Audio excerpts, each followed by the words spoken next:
today's delightful delectations, we are going to pop back in time to the year 1978 and have a look at something I don't usually review very often, a Pong machine. But it's called Battle Command. So why have I chosen to review a Pong machine? Well, because this one is stylistically a little bit different. And the joysticks, well, let's say they're how joysticks should be. Oh yeah, manly, yeah. Yes. And that's one of the reasons I've left this in its box at the moment, because it's a little bit different. And once we've had a look at it, played some games on it, which won't take too long because it's a Pong machine, although programmable, so there were more games available. If I ever get some, I'll review them for you. But in the meantime, we'll play some games, and then we'll tear the bugger apart and see what's inside. Respectfully, of course. Not going to damage it. Respectfully. So, sound the klaxons, battle stations. It's time for Battle Command!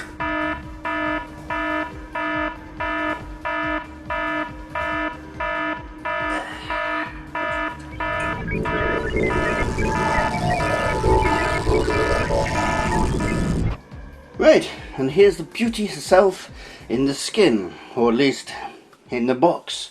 And as you will notice, it is the latest programmable system. Very proudly displayed there. Probably quite an achievement in 1978. The only other one I have around from that time is the Ace-tronic. Also programmable. So was it the latest? Probably. Anyway, Ingersoll Battle Command, the programmable electronic TV game with a spacecraft. Whatever that is. But I love it anyway. It's great artwork on these boxes. On the side here, don't want to show you too much, but we have some features. Features! Complete with 10 game action-packed Super Sports cartridge. Bong. 2 remote joystick controls, a 360 movement and fire save button. Those controllers are joy in themselves and worth reviewing the system, even if it's just for them. Professional style console with built-in speaker and slider volume control. So my question is, what's the unprofessional one look like? 10 game select keys, choice, lifelike sound through TV or console speaker. Lifelike sound. Somehow I'm thinking that's not quite right. On-screen automatic scrolling. Battery or mains. Includes master console.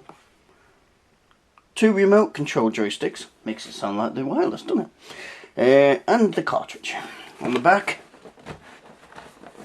we have some graphics, which in no way whatsoever reflect the game. Wipeout, Road Racer, Shooting Gallery, Stunt Cycle. Now this rifle thingy, which just would not be allowed on the modern console because it's a replica. You can't have kids running around with them these days, can you? No.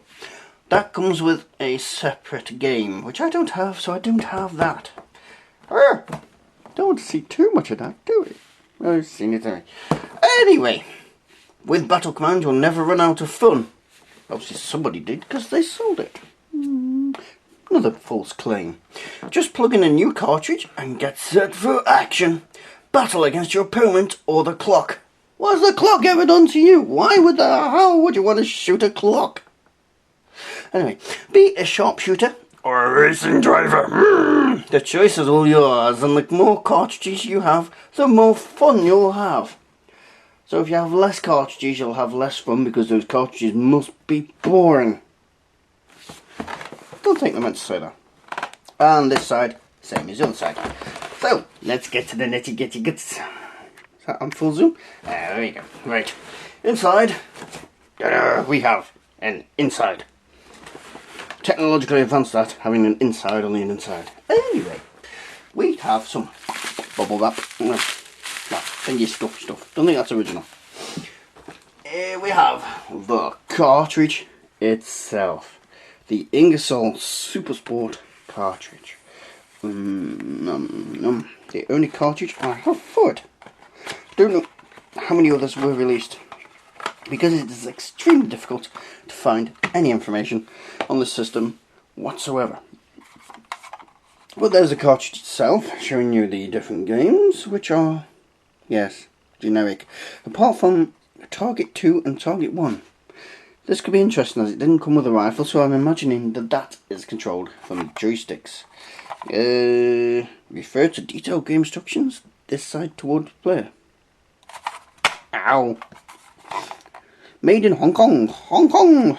Yes, has a lovely cover here to protect the PCB. Nice. And the box is, yeah, generic box, nothing special there. And you get inside, ooh, important. Please note that when joysticks uses switch trace, okay. And the instruction manual, Super Sport Game Program Instructions, cartridge number 8610. Are you trying to seriously tell me there's over 8,610 cartridges on this system? I think you've made that up. Possibly. So it's a generic little instruction manual telling you how to play the extremely lifelike realistic games. We'll put that back and not bother with that, because I think somehow we're going to know exactly how to use the system. Okay, next.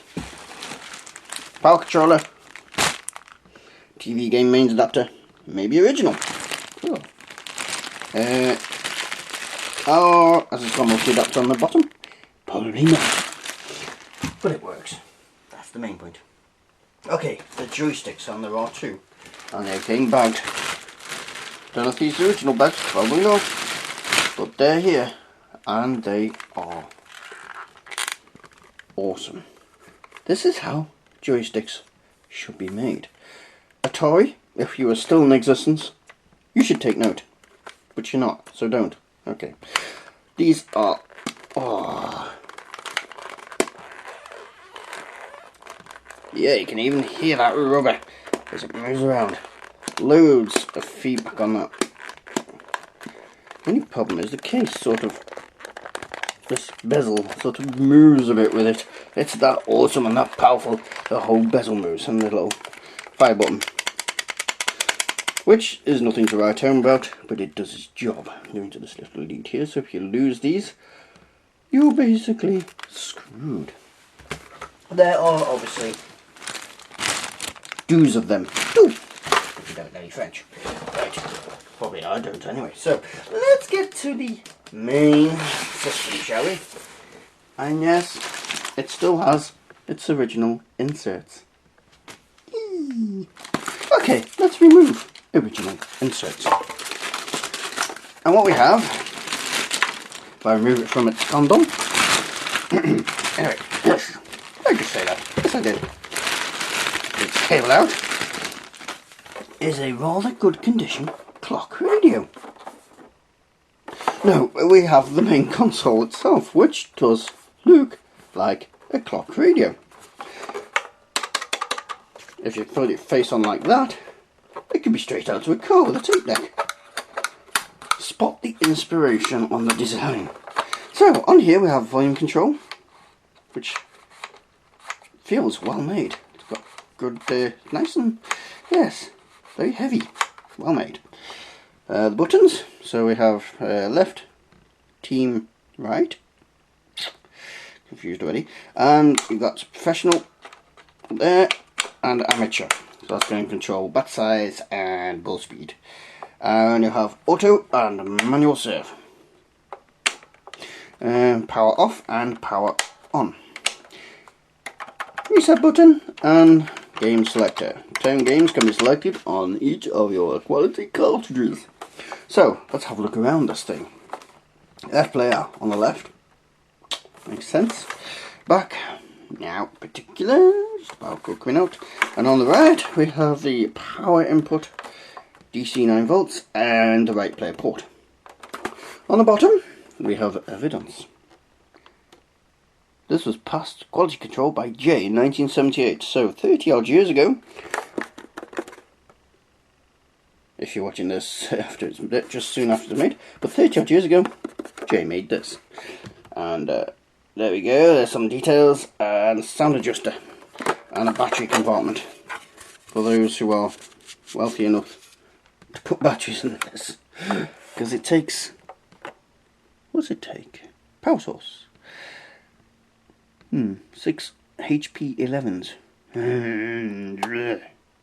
Don't know them, but they're big and expensive. And I'm quite surprised the foam is in immaculate condition. You use it at this age, this foam sort of rots away, but yes, it works.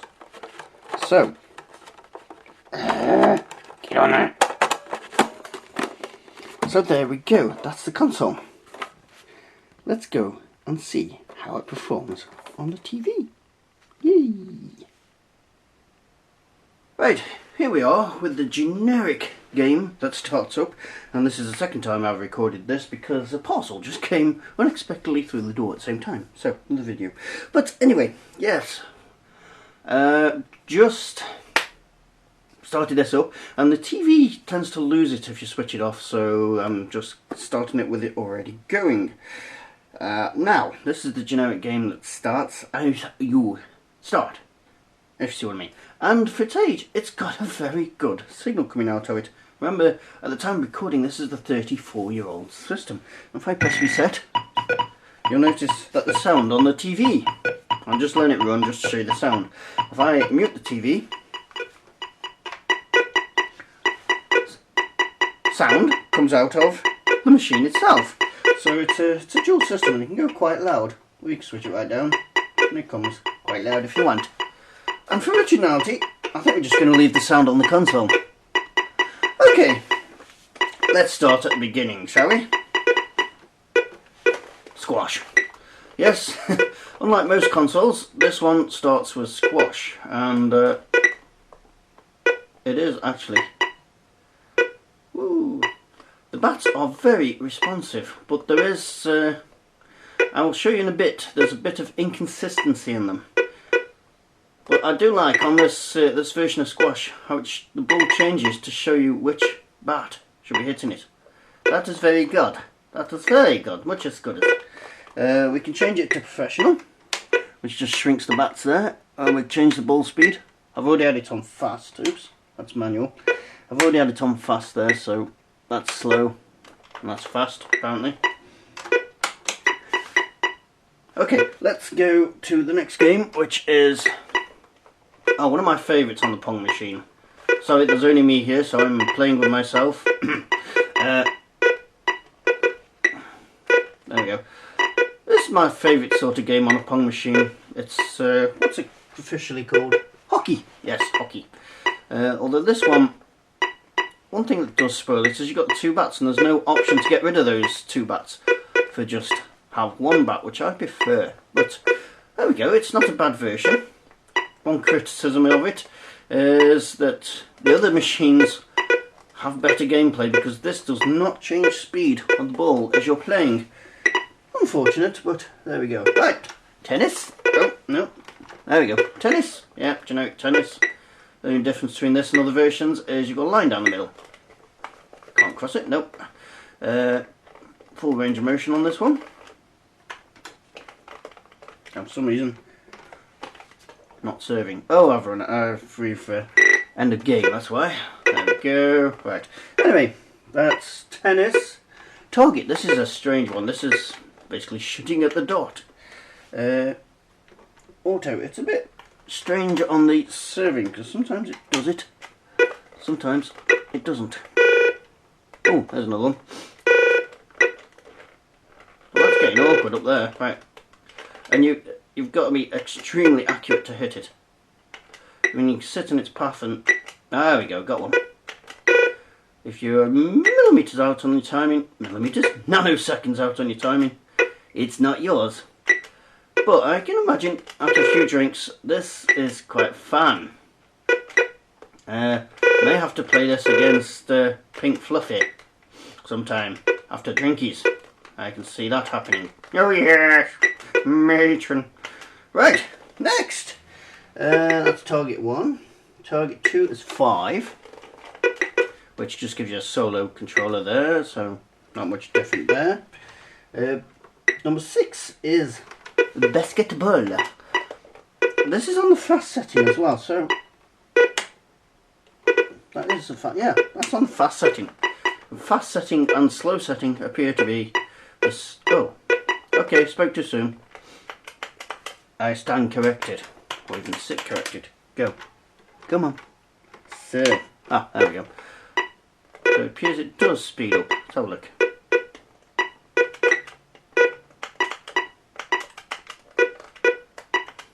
It sped up that last time, didn't it? So, there we go, it's going now. Yeah, it does go faster, so I stand corrected. What I do like about this system is the ball, actually, I don't know if it's intentional or just a quirk of the hardware, but it actually leaves a trail, which is quite nice. A little bit different there. Okay, soccer, which you've already seen. Okay, that's soccer apparently. Yeah, apparently that's soccer. Okay, right. Which is just, yeah, it is what it is. Grid ball, that's what we've seen, isn't it? Yes, that's... Yes, a lot of systems would call that soccer. But this calls it grid ball, so... I don't know if it speeds up.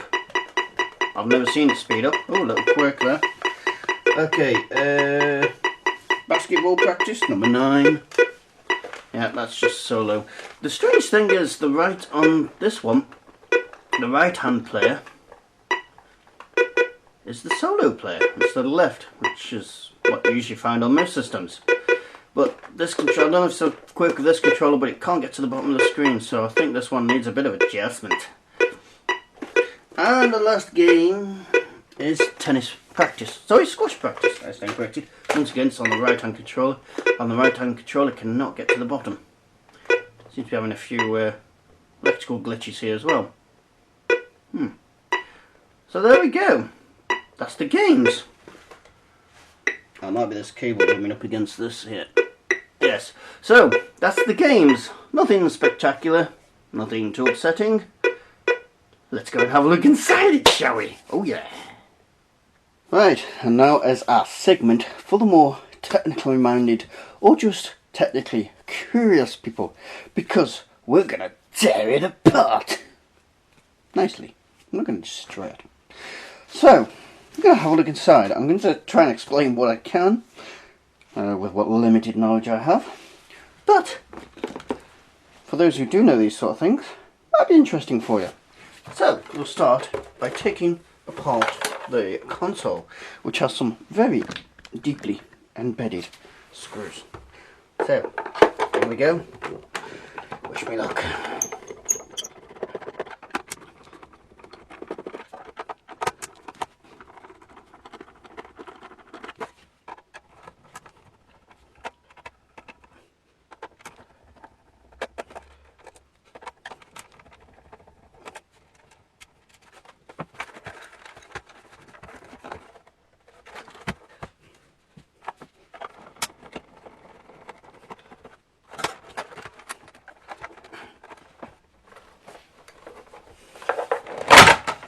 Whoa!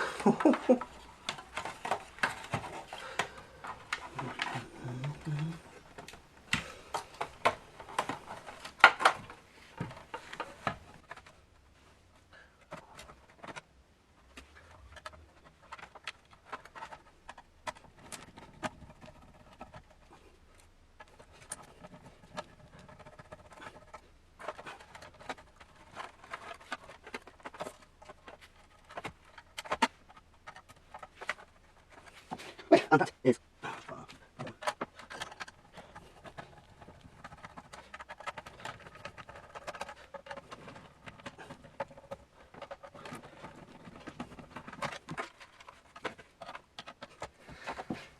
Okay, that is as far as I can get in for a couple of reasons. I'm going to show you right now. On the back here, this is where the game port connects to the main board, and they've put these little screws in which are, well, they've destroyed the heads on them so you can't actually remove them. So this board is not going out anytime soon, unless I were to dramatically modify that. But we can see it's traditional construction. The inside is interesting. All your RF stuff and everything is just crammed onto this board here and just bodged in place. It's, frankly, a mess. I mean, I don't know that much about electrical engineering, but that is a complete state. Look at that. Amazing how they crammed that into this little console thing here. Now, first look, I thought that these capacitors on the side were shot. Look at the data there. But it's not. It's actually some sort of glue compound they've used in there, and it goes all through little bits here and there. But yes, we can't get any further in without destroying it, so I'm not going to. So that's the main console. Disappointing I couldn't get in closer, but there we go. There's no, don't think there's a processor in here. You can see some chips there, but I think that's more to do with voltage regulation than processing. So these are not processor based systems as far as I know. Processor's probably in the card, so we're going to have to have a look in the card in a moment. So I'm going to put this together again, and then we'll have a look at that. Right, she is back together. Now, in the hunt for a processor, oh, so looks interesting. Well, oh, it does have bat adjusters here. Interesting. Makes you wonder what's in here. Let's find out.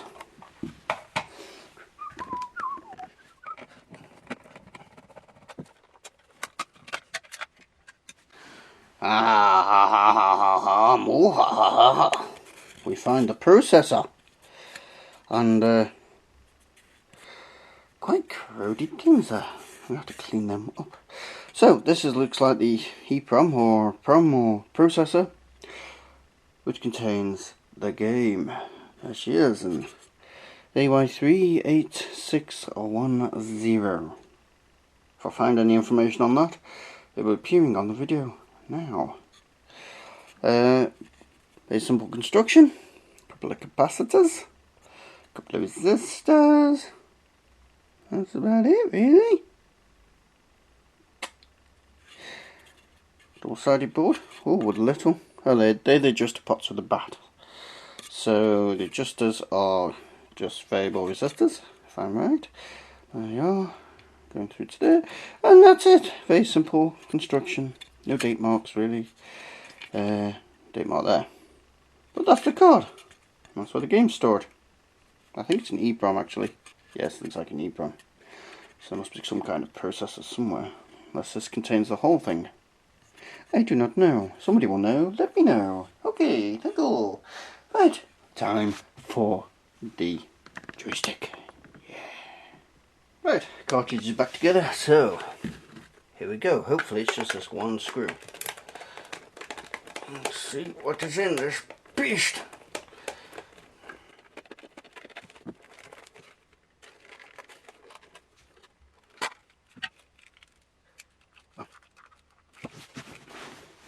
Okay, and we're in, and it's interesting. Seems to be only 2 contact switches there. I'm not sure if they are contact switches. Somebody let me know, but they look like it to me.